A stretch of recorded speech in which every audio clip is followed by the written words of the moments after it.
Hey there, Color Quest friends. This is Margaret Byrd. We are having a late summer surge with some very hot weather after having a bit of a cold spell, but it's perfect for today's video because we are going to be looking at ice dyeing. Last week we worked with making patterns on silk bags using the flowers in my garden and ice. But today I'd like to do something a little different, and that is I would like to actually freeze dye and see if we can make some colors that way. I thought it would be kind of cool to use up some of my exhaust dyes that I have, and although they may not provide a ton of color because they've already been used once, let's see if we can't welcome color that way using the magic of ice.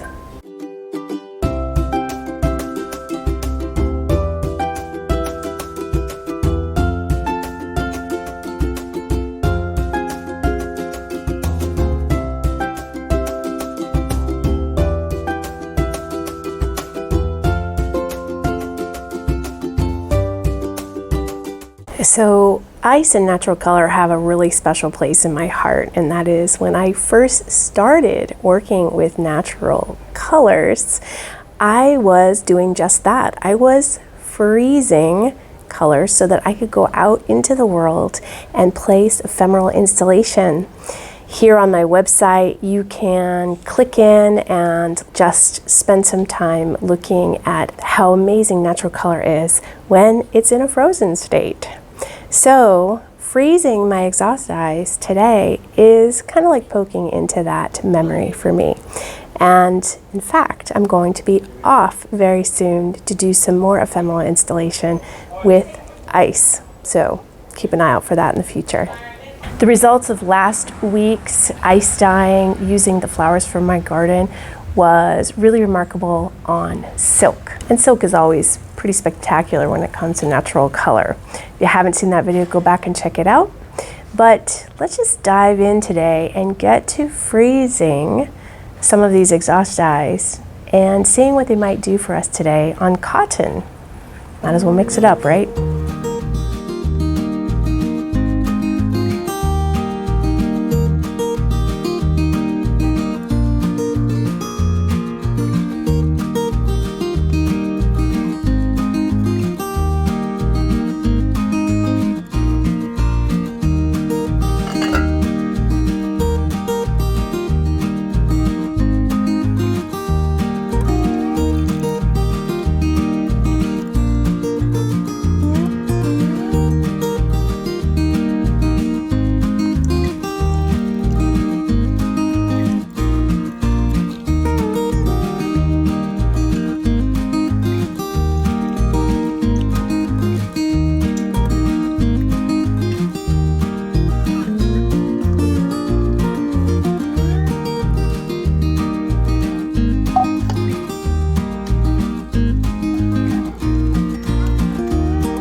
So today we're going to be working with cotton in our ice dyeing with the exhaust dyes. And I have 3 different pieces here, all the same cotton, pre-treated with aluminum acetate. But the reason why I have 3 is that we're going to be trying to shift each one of these, one into the alkaline, one into the acidic, and maybe sprinkle in a little iron and see if we can't shift some of those dye colors. So let's get them into water now to start soaking, and then we can pull out the ice. So these are the 3 modifiers I'm going to use today. We're going to be sprinkling a little bit of citric acid to get over there in the acidic. We're going to use a little bit of the washing soda to take it into an alkaline, and then we have our iron powder or ferrous sulfate, which will also be a modifier. And I'm going to just sprinkle on each one in order for us to be able to better see what they might do with those different exhaust ices that we use. All right, this is my setup. I feel like Goldilocks and the 3 Bears. I have my Papa Pan my baby pan, my mama pan, or pot rather. This is what we're gonna be catching. I have a strainer. We'll put the citric acid in this one. We'll do the washing soda in this one. And then this is been earmarked for iron. And you can see that this is my iron pot as well. I don't expect there to be that much iron residual, but you never know. So I'm just gonna try to keep that separate like I always do. All right, let's pull the ice and start building.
So these have been sitting for about 2 hours. Things are starting to melt. And let's see if we're getting anything. Oh, yeah, we're getting something there for sure. That is the logwood and some of the hollyhock combined, because you know that's what I do. I mix it up. Here's our iron one. I'm not going to touch that one, I don't really want the iron on my hands, and you know that the madder is going to be leaving its mark. Oh, it's really frozen on there. Interesting. So let's check this one. Oh yeah, madder. There you go. Move this one because I'm not sure.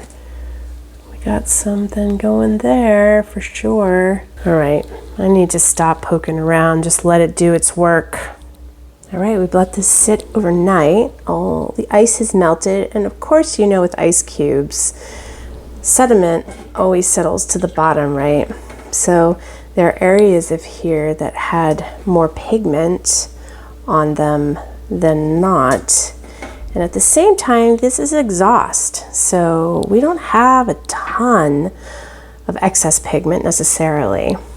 So this one is the iron one. You can see the shifting of the iron. So that is what I've got so far. But you know what I want to do? Experiment. So since last week's came out so lovely, and again, that was on silk, which is a different beast than cotton, I thought, let's enhance them. Let's take some of the dried matter that I happen to have for all of these, or at least most of these, and sprinkle them on and add some more ice. Let's see if we can add some flecks to these background colors. I think what I'll do first is rinse them, get off some of that residual sediment that came from the ice itself, or the dye matter that had drifted to the bottom of the ice.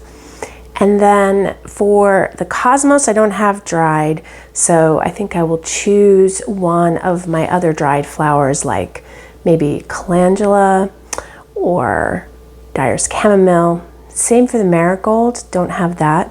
I do have logwood chips, so let's throw some of those in. Don't think I have any dried hollyhock. I might, but I do have last week's scabiosa that I pulled out and saved. So those live in the bluish, greenish, purplish range. So we'll add some of those to each one of these and see if we can't add some flecks of color on top.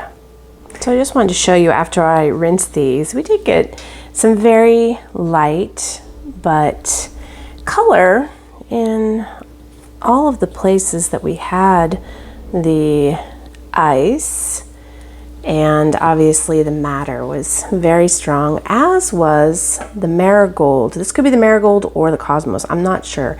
Actually, based upon the round shape, I'm thinking this is the Marigold. And then maybe just some very light hints of color. You know, there's like a little bit of green there, and I bet you that was part of the logwood and the hollyhock mixture. Anyway, this was the one that was sprinkled citric acid. Here is the one that we sprinkled some soda ash on, and we got some greens here, which that's kind of nice. And of course the yellows look great. They didn't really shift. Maybe a little bit of orange in there, and the red from the madder. And then here's our iron piece, and we did get saddening going on here. I think it really interacted, it looks like to me, with the logwood. Those were the shot glass ones, and I had placed the fiber in between, so this wrapped around, and that would have been a combo of the logwood and the hollyhock. So we did get some grays. Anyway, those are our three. So let's go ahead and sprinkle some more of the dry flowers on there. Maybe we'll sprinkle a little bit more of the modifiers and then add some ice. Okay, for little splashes of yellow and orange, I'm gonna add chamomile, and I have some calendula as well as yarrow. Now you'll notice that these are coming from herbal type shops, and a lot of natural colors are actually living in the herb family. So they're used for all kinds of things other than color.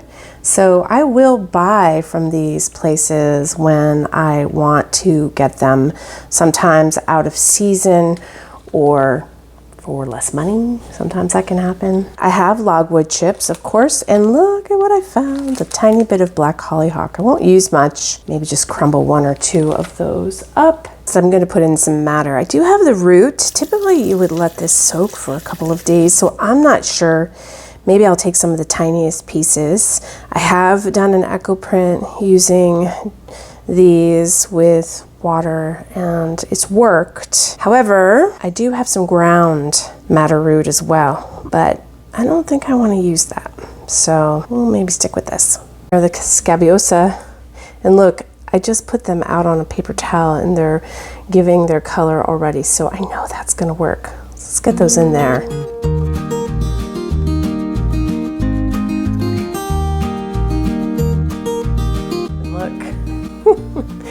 There's so much color in those Black Knight Scabiosa, and I thought this would be a great way to spread the color around to all of these pieces. And look, you can already see that it's interacting with the fiber. Really amazing stuff, Scabiosa. Yay.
All right, our ice is almost done melting.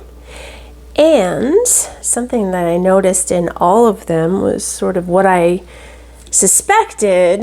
It looks like neither the logwood or the madder root has left any color on any of these. I've checked all of them and it's sort of the same situation. The pieces of logwood are just sort of sitting on top. And normally when I use them, I would be soaking them in water first. The dried flowers did manage to do a little bit of something.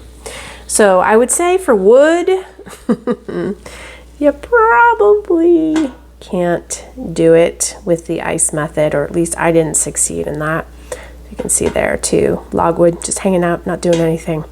But that's okay. You know, that's what these tests are all about, to see what works and what doesn't work. So I'm gonna let these sit for a little longer and just kind of soak in, and then we'll rinse them out, hang it up, and see what we got. All right, let's start to take it out. This one is the one where we put the citric acid. So we got some decent prints after, a little bit more vibrant that we can add to it. A little bit of that, it's nice. Just mixing it up a little bit. Get that rinsed. And then look at this. Oh, this makes so much sense. I love it. So many more blues in this one. And this is the alkaline. It just goes. You get the brighter pinks and oranges from citric, and you get more blues when you start getting into the alkaline. That shifting is working its magic. Okay, we'll get that one rinsed. And then we've got the iron, which is going to have all of those colors, but in that sort of grayish realm. So let's definitely get everything rinsed. I will be saving these since they didn't really provide any color at all. And next time I'll use powdered madder root. Okay.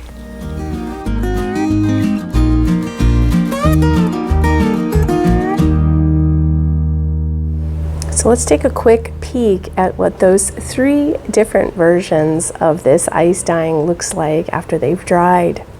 Here we have the results of the citric acid modified piece, the washing soda piece, and the iron piece. And by adding those flecks of flowers at the end, we really did amp it up. You can see undertones of color, the yellows and the reds still there. But the highlights really are the flowers and dried bits that we went ahead and put right on the fiber itself. What I think is the most amazing part has to do with the differences by using an acidic modifier versus an alkaline modifier. And it is really noticeable that we have those brighter, warmer colors like reds, yellows, and oranges, where here we really brought about the greens and blues and maybe even some purples. So that is a pretty remarkable comparison, considering that we use exactly the same things on both of those. Now the iron was much more subtle, and we brought about some really beautiful darker blues here, and you can see the grays where the logwood and the hollyhock interacted with the iron. And I think this is a really pretty result. You can also see flecks of places probably where the dye matter was interacting directly with the iron. So we got some really strong flecks of color. So all in all, it's a fairly subtle result. Maybe if we did it on silk, it would be stronger, but it's still yet another way in which you can work with ice and natural color. So how about that for just another way in which to work differently with natural color? I would suggest maybe next time that I would use dye matter that was not exhaust. And I just think we would have gotten obviously stronger results. So if you have dried dye matter that you have not used before and you want to mix up a quick pot of dye and then freeze it, give it a try. I guarantee you're going to get a stronger result on that background. But at the end of the day, throwing in bits and pieces that you might have around from your garden, or even your dried exhaust dye matter, you're going to get some more color.